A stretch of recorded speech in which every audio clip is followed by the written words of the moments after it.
Perkenalkan,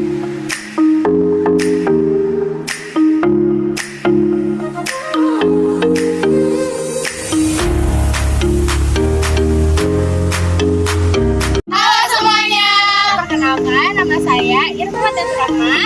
Saya Irahmati. Saya Isaudah Fitrajani. Dan saya Amrita Mumtazah. Jadi sekarang kita lagi di Museum Negeri Banten. Museum Negeri Banten ini berada di bawah naungan Dinas Kebudayaan dan Pariwisata Provinsi Banten. Nah, museum ini terletak di samping alun-alun Kota Serang. Ada apa aja sih di sana? Ayo kita lihat. Ayo.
Halo guys, di sini ada beberapa alat-alat ataupun benda-benda yang dipakai pada saat zaman dahulunya. Ini terdapat beberapa benda-benda sejarah yang bisa kita lihat. Ada golok parut nyere, ada golok Banten.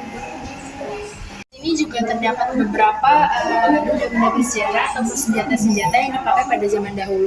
Ada situmang, ada pariaman, ada makaram, ada hulu naga. Selanjutnya ada alat tenun baduy.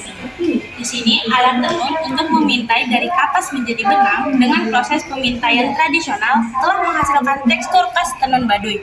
Merupakan alat yang diciptakan sejak ratusan tahun lalu. Orang Kanentes menyebut alat pemintaian dengan godogan atau raragan. Nah, teman-teman, selanjutnya ada kerangka domestikasi hewan. Nah, di sini kita bisa lihat, di sini ada kerangka hewan yaitu kerangka anjing. Nah, teman-teman, kerangka ini ditemukan antara 8.000 sampai 7.000 sebelum Masehi. Nah, kerangka-kerangka ini ditemukan pada situs-situs purbakala di banyak tempat. Oke, selanjutnya di sini ada beberapa rempah-rempah yang ada di Museum Banten. Yang pertama ada merica atau piper nigrum. Yang selanjutnya ada cengkeh.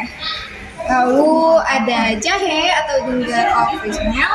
Yang selanjutnya ada kapulaga, ada juga pala, dan yang terakhir yaitu kayu manis. Selanjutnya ada mata uang kertas. Mata uang merupakan artefak bertanggal mutlak. Ini karena mata uang mengandung data tekstual atau tulisan dan piktorial atau gambar. Pada mata uang, misalnya, sering tertera angka tahun sehingga bisa ditafsirkan masa pemerintahan seorang raja atau penguasa pada waktu itu. Berikutnya ada Punden Berundak Lebak Cibedug. Salah satu bangunan megalitik di Banten Selatan yang masih eksis adalah Punden Berundak Lebak Cibedug.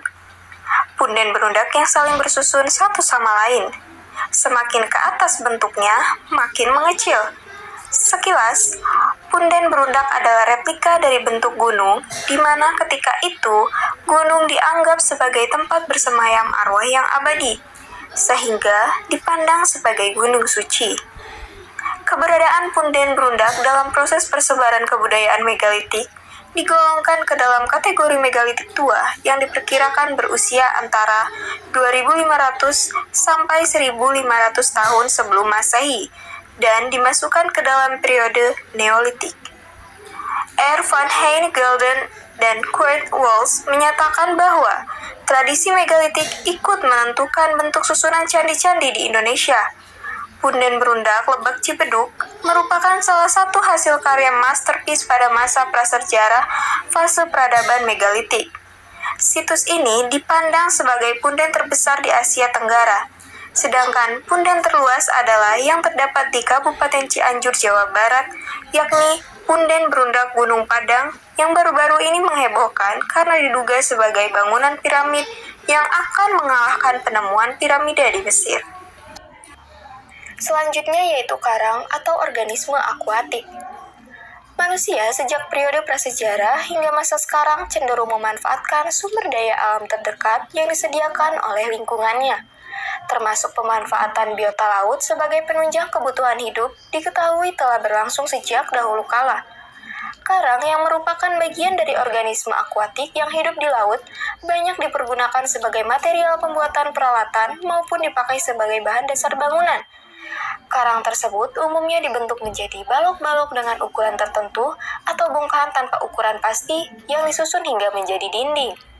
Kegunaan karang untuk bangunan agaknya bukan hanya sebagai dinding saja, melainkan dipakai pula sebagai fondasi bangunan dan dinding sumur, serta dijadikan kapur untuk bahan campuran perekat yang dikenal dengan istilah lepa. Hasil pengamatan terhadap karang di situs Banten Lama memperlihatkan aneka fungsi karang, di antaranya sebagai balok balik dinding bangunan, pondasi bangunan, umpak penyangga tiang, panel penghias bangunan, peluru, nisan, serta lepa. Bertolak dari kenyataan itu, dapat dikatakan potensi karang untuk beragam keperluan merupakan suatu sumber daya alam yang tidak kecil peranannya bagi pembangunan di Banten. Kepurbakalaan berbentuk bangunan yang menunjukkan hal itu terlihat pada istana, Surwosoan, dan benteng Spelwijk.